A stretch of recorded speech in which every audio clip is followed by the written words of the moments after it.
Andai patah sayap Raja Wali bertongkat jua saya kemari, bukan untuk mencari calon suami, tetapi untuk kita bersama-sama memahami modus bicara pada hari ini. Orang tua-tua pernah berkata, tak kenal maka tak cinta. Jadi nama yang diberi tanpa dipinta, Aisyah Humairah binti Ramaita dari kelas 4 Sains Pelajar SMK Sarjana Indah. Tanpa melengahkan masa lagi, mari kita hayati bicara saya pada hari ini.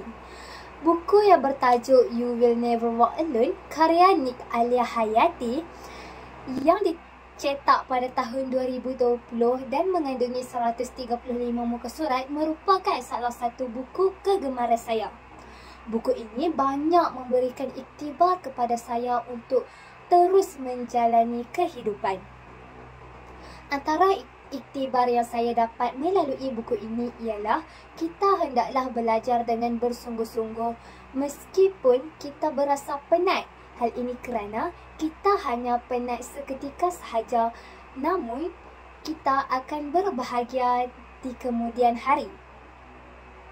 Jadi, iktibar di dalam buku ini juga merupakan salah satu kisah yang amat saya gemari dalam banyak-banyak kisah penulis.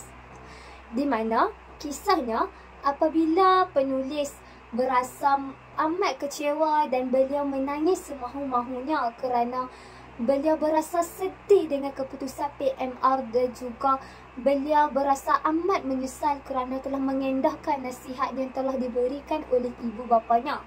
Namun begitu, beliau tidak berputus asa. Malah beliau mengambil kejadian tersebut sebagai iktibar dan sejak daripada kejadian itu, beliau mula belajar dengan bersungguh-sungguh. Dan beliau telah berjaya mendapat keputusan yang baik di dalam SPM. Jadi ini telah memberikan iktibar kepada saya bahawa kegagalan tidak selalunya buruk, tetapi kadang-kadang kegagalan merupakan salah satu pengalaman yang baik kepada kita untuk kita menjadikan kegagalan itu sebagai pengajaran dan mengambil kegagalan tersebut sebagai semangat yang baharu untuk kita terus berjaya ke hadapan. Jadi di sini buku ini amat sesuai untuk dibaca oleh semua orang tanpa mengira usia. Hal ini kerana buku ini mengisahkan tentang kehidupan remaja penulis sehinggalah kehidupan dewasa penulis.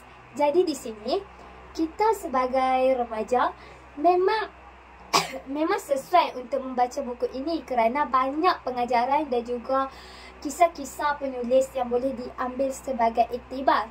Malah kita juga boleh mempelajari daripada penulis untuk terus cekal menghadapi ujian. Jadi di sini buku ini benar-benar merupakan buku kegemaran saya dan juga anda di luar sana amat saya galakkan untuk membaca buku ini. Jadi di sini saya ingin berkongsi lagi satu iktibar yang ada di dalam buku ini, di mana penulis berpesan kepada kita untuk sentiasa berbaik sangka kepada Yang Maha Esa meskipun keputusan yang kita miliki tidak seperti yang kita harapkan. Hal ini kerana Allah lebih mengetahui segala-galanya. Jadi di sini meskipun kita berusaha dengan sebaik mungkin, namun kita hendaklah bertawakal kepada Allah kerana kita hanya berusaha dan Allah yang menentukan segala-galanya. Kita janganlah bersedih jikalau keputusan yang kita dapat itu tidak seperti yang kita harapkan kerana insya-Allah masih ada rezeki yang lain yang Allah hendak berikan kepada kita. Jadi di sini saya amat menggalakkan hadirin di luar sana untuk membaca buku ini. Sekian, wabillahi taufiq wal hidayah. Wassalamualaikum warahmatullahi wabarakatuh.